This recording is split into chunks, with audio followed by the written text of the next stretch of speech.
Alden, it's your update. Yan ay the story ni Alden. Yung morning run, sa light camera run, takbo para sa pelikulang Pilipino. Yan, magkakaroon ng event si Alden sa May 11 na yan. For your presence here. Actually, this is, based on experience, this is my first event with the running community here in the Philippines and in Metro Manila. So, nakakatawa lang kasi parang lately, I've been into running as well. Nakikita niyo naman po sa post on social media. And parang for me, running is more than just a sport.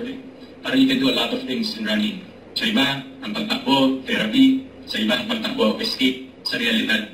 And yung iba, ang pagtakbo is for themselves. Para buuin yung sarili nila. And I think mas marami pang ibig sabihin ang pagtakbo sa ating lahat na nandito ngayon. But for today, ang pagtakbo natin ay para sa pelikulang Pilipino. At ikipagkapwa-tao at pagtulong sa mga nangangailangan.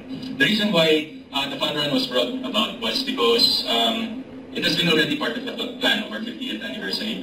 Because due to some circumstances, medyo na-move lang siya, na-move and right now, it's really happening. And we're very excited and very happy for you guys to be part of it. Siyempre yung mga team leaders natin dyan, yung mga pacers natin na nandito ngayon, who has great influence within the running community. And of course, with the board's approval, thank you rin po for coming today, despite on a Sunday also, guys. Maraming salamat. Alam ko dapat nagpapahinga kayo. Pero I assure you that what we're doing here today and what we're doing right now is for the benefit of the common good. And I think that's the reason why we are being brought here. Or si Lord, pinagsama-sama niya tayo dito ngayon para makagawa ng pagbabago to promote change and to promote goodwill amongst ourselves and to the people and to be aware of being socially relevant with what's happening around us. So, thank you so much for being here. We're very honored and sobrang sayo ko po, sobrang excited ko po for this fun run. I mean, our team alongside with Miss Jenny, of course, of Green Media Race Management.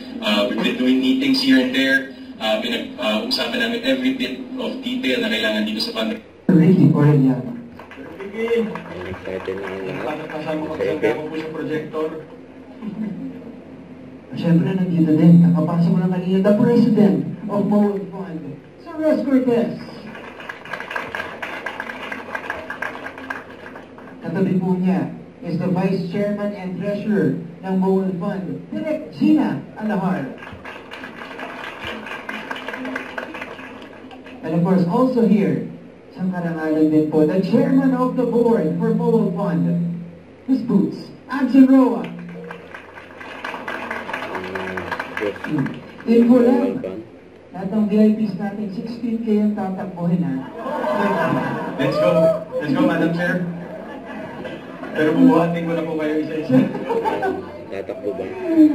Si Andre yan, siya magsisimula, tapos sinabalik. Actually, announce ko na I'll be running 16K. Oh. And I will try to beat my PR for 10K. Pero kailangan ko muna mag-sub 1 sa 10K kasi medyo 1 hour, 7 minutes pa ako. Kaya mo yun. Oh. Actually, kanina ko lang na-break yung PR ko nung nag-run sa Yun.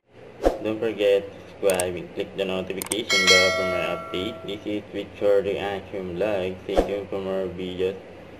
See ya.